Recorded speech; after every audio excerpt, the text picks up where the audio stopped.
Le vert, c'est la couleur à la mode dans les supermarchés. Dans les rayons, on trouve toutes sortes de produits qui se prétendent écolos. Des crayons Écolution, du papier toilette écologique, un déodorant 100% d'origine naturelle.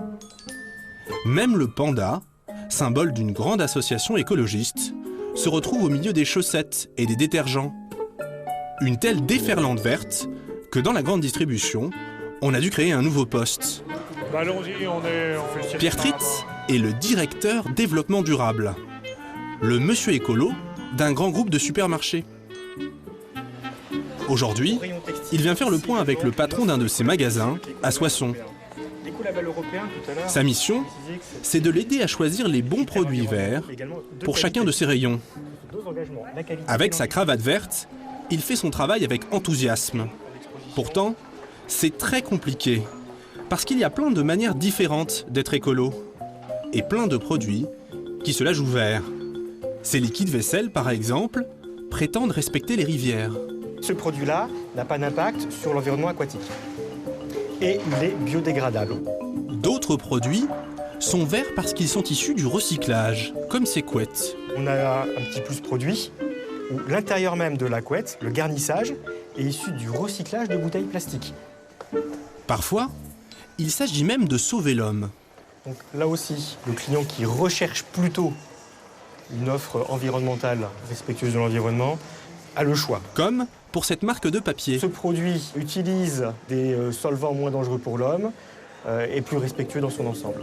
En bref, il y a autant de produits qui se disent écolos que de promesses en faveur de l'environnement. Il faut dire qu'aujourd'hui, l'écologie, ça fait vendre. Alors les marques rivalisent d'imagination pour trouver le petit plus vert, quitte à faire beaucoup de bruit pour pas grand-chose. Alors ça ne veut pas dire grand-chose. On est là dans de l'allégation. Là, le fournisseur se contente de nous informer qu'il n'y a pas de batterie, qu'il n'y a pas de pile, qu'il n'y a pas d'énergie pour faire de l'eau gazeuse. C'est une cartouche de gaz que vous mettez dans l'appareil. Le gaz se dissout dans l'eau, ça fait de l'eau gazeuse. C'est de l'allégation. Parce que là, on est à la limite du marketing un peu trouble, enfin flou, quoi. Oui, parce qu'évidemment, il n'y a pas besoin d'énergie pour faire de l'eau gazeuse. Évidemment, le gaz suffit en injection dans l'eau. Là, c'est une affirmation qui n'est pas vraie, qui n'est pas fausse et qui n'est pas vraie non plus. Ça sert uniquement à vendre, c'est du marketing.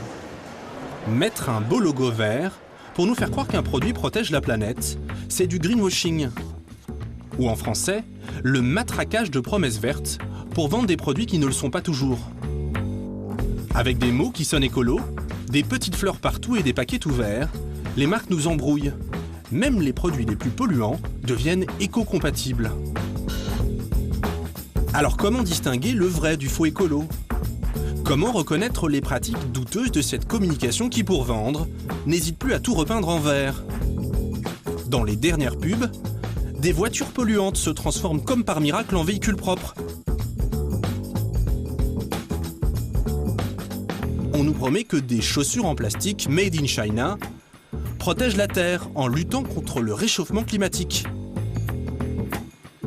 Le jambon sorti d'élevage industriel affiche lui un joli naturel qui sent bon la campagne. Et même les lessives pleines de produits chimiques osent se déclarer écolo. L'écologique affichée partout, c'est la dernière trouvaille pour enfumer les consommateurs. Des clients qui veulent protéger leur environnement, mais ne comprennent pas tout à ces étiquettes. Petit tour dans l'envers du décor des produits qui se disent verts et ne le sont pas toujours.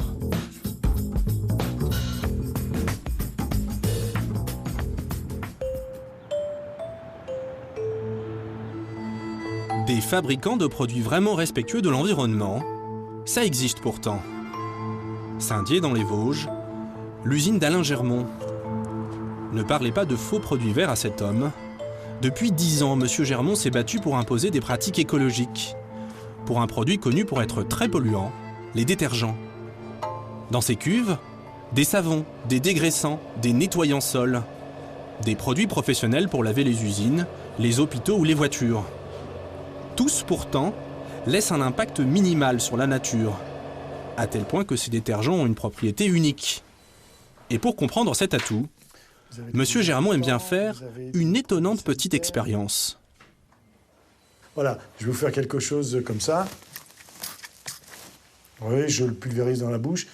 C'est vraiment pas très bon à boire.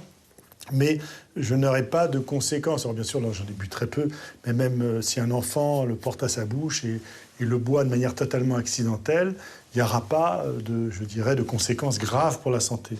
Okay ? C'est la sécurité, c'est le non-impact sur la santé humaine et sur l'environnement, bien sûr. Alors là, je viens de boire un millésime de produit vitre surface fragile, qui est une très très bonne année et qui va bien se vendre, vous pensez ? Et qui va bien se vendre, en tout cas, qui va bien me profiter pour la journée. La démonstration peut faire sourire, mais elle montre qu'aujourd'hui, fabriquer des détergents 100% à base naturelle, c'est possible. Stéphane, bonjour. C'est Stéphane Auberger, le scientifique maison qui a réalisé cette prouesse. Il remplace tous les ingrédients chimiques nocifs contenus dans les produits classiques par des équivalents naturels. Petite démonstration, premier ingrédient de l'eau. Il y a une grosse quantité d'eau dans quasiment tous les produits détergents. Donc là, ce qu'on va faire, c'est rajouter des tensioactifs qui permettent de décrasser et de suspendre la saleté dans le liquide. C'est un assemblage d'huile végétale et de sucre.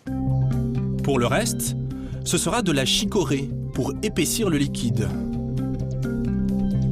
De l'huile essentielle de géranium pour le parfum.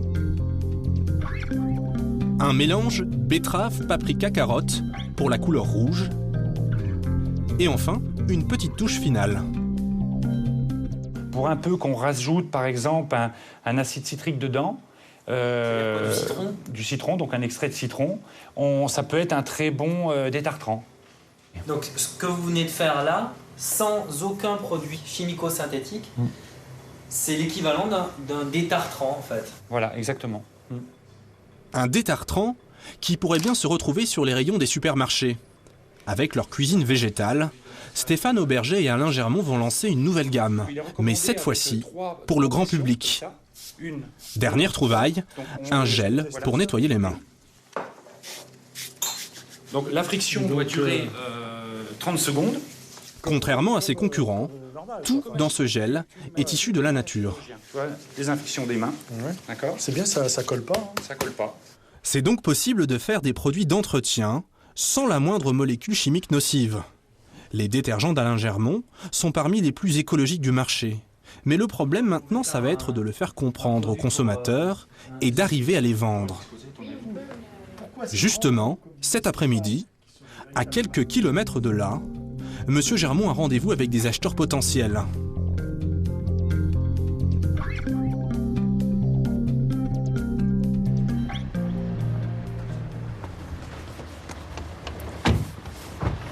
Dans son coffre, un carton avec les échantillons de sa nouvelle gamme destinée au grand public. Il va tenter de convaincre une grande chaîne de supermarchés qui cherche un fournisseur en détergent vert. Bonjour monsieur. Bonjour monsieur. Rencontre avec les responsables du magasin et le directeur développement durable, Monsieur Tritz et sa cravate verte. Alain Germont. Monsieur Germont, Pierre Tritz. Alain Germont. Pour commencer, il lance l'argument choc. Comme le produit est biodégradable, eh bien, même en cas d'ingestion, ce qui n'est pas conseillé de boire, hein, même si je peux le faire, mais ce n'est pas conseillé, eh bien, il n'y a aucune écotoxicité ou aucune conséquence sur la santé pour l'individu. Monsieur Germont a abattu sa carte maîtresse. Son auditoire est séduit. Mais il y a un problème. Avec une innocuité totale pour l'utilisation.